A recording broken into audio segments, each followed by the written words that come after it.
Magandang gabi, Philippine Air Force. Narito ang magiging lagay ng panahon ngayong araw ng Linggo, 31 May 2026. Sa kasalukuyan ng ating binabantayang bagyo na si Typhoon Domeng kaninang alas 4 ng hapon ay huling namataan sa layong 650 km east-northeast ng Basco, Batanes na may lakas ng hangin na umaabot sa 130 km per hour mula sa sentro at may pagbugso ng 160 km per hour. Kumikilos ito pa north-northwestward sa bilis na 15 km per hour. At ang nasabing bagyo ay wala namang direktang epekto sa ating bansa.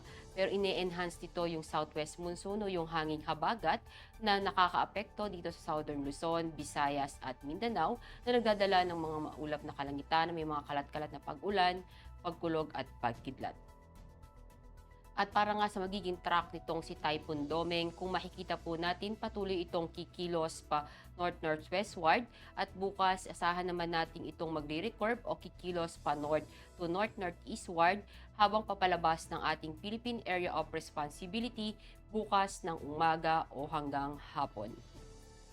At para sa magiging lagay ng panahon para bukas, dahil pa rin nga sa southwest monsoon o yung habagat, asahan natin yung maulap na kalangitan na may mga kalat-kalat na pag-ulan, pagkulog at pagkidlat dito sa Metro Manila, sa Calabarzon, sa Bicol Region, sa Mimaropa, sa Zambales at Bataan.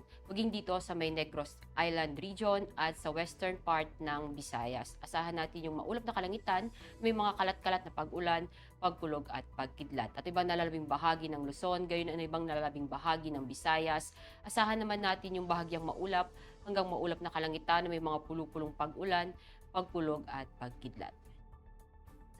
Sa Mindanao, asahan din natin dahil pa rin sa southwest monsoon, asahan natin yung maulap na kalangitan na may mga kalat-kalat na pag-ulan, pagkulog at pagkidlat sa Zamboanga Peninsula, sa Basilan at Tawi-Tawi. At ibang nalalabing bahagi ng Mindanao, asahan naman natin yung bahagyang maulap hanggang maulap na kalangitan na may mga pulupulong pag-ulan, pagkulog at pagkidlat.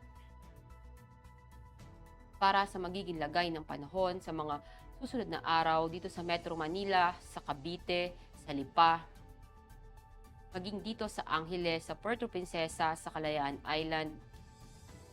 Asahan natin yung sa Martes hanggang Huwebes ang maulap na kalangitan na may mga kalat-kalat na pag-ulan, pagkulog at pagkidlat. At sa Mactan, sa Zamboanga at Davao, asahan natin naman yung bahagyang maulap hanggang maulap na kalangitan na may mga pulupulong pag-ulan, pagkulog at pagkidlat mula sa Martes hanggang Huwebes. At para sa ating heat index forecast para bukas sa Metro Manila, asahan natin yung 42 degrees Celsius. Ang araw ay lumubog ng 18:22 at sisikat bukas ng 05:26. Para sa ating moon illumination, meron tayong 100% full moon.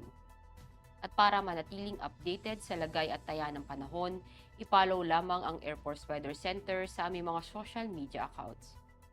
At yan lamang ang latest update natin sa weather sa ngalan ng aming commanding officer na si Colonel Alvin John Q. Gador, POP GSC.